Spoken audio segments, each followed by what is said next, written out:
so many VIPs here, so many fans packing the grandstand and the entire circuit, and so much passion here in Thailand. It's wonderful to see it. And at the start of the race, it was very tight indeed. From pole position, Maxi Book held down the lead, but Adderley Fong came through to challenge. He would lose out around the opening lap. Various drivers running wide at turn 1. That's normal. But Tim Slade up into second place, and then really pushing the Mercedes. That yellow Ferrari, very effective in the hands of the Australian. Nick Foster in third place in the early laps. Ooh, that's how you do your overtaking manoeuvres. Very solid indeed from Sugio Matsuda as the Nissans work their way ever closer to the front of the race. In the GT4 class, Reinhold Renger was beaten away at the start, but soon put his 666 Mercedes into the lead. And there he stayed. At the front of the race, Maxi Boot also stayed at the front, but the challenge became ever more intense. Came down to about 0.3 of a second. Tim Slade got close. Then they got to traffic.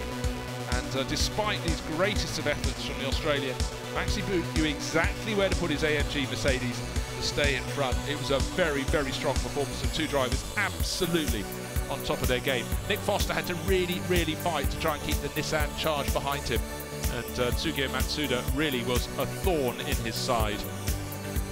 Again, the underside, still the damage we saw yesterday on that, on the back side of that 666 Mercedes. There's nothing to the damage on the left rear corner of the 51 AMAC Lamborghini. Then a little bit of rubbing between two Korean drivers. Juwon Seo rubbing the paint or down the side of Andrew Kim's Audi. That didn't help the Audi, that's for sure.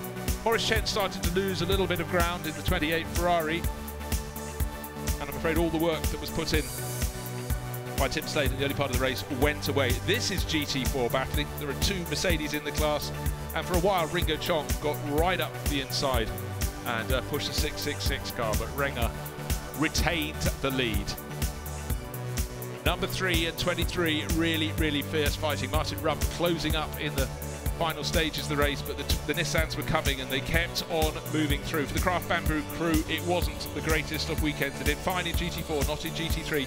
And then insult to injury, or injury to injury, because I'm afraid the AMAC Lamborghini, minding its own business, was cloused by the 22 Cayman, took them both out of the race, but no one took Alexander Matchel out of the race. He had a 15-second advantage when he took over from Maxi Boot, but Dennis Lind moved up to second place in the 19 Lamborghini, but by the end the gap came down to 3.77 seconds, but that was enough, that was plenty. And finally Maxi Boot in the garage, the Group M racing crew could celebrate again. 4 races for them, 4 victories in GT3, and they've come here and taken a double in the GT4 class as well. Really good strong running from Reinhold Renger, who will be truly exhausted. He did the entire race, whereas everybody else ran in 2 driver crews. Hot work, but hot work that made him very happy indeed.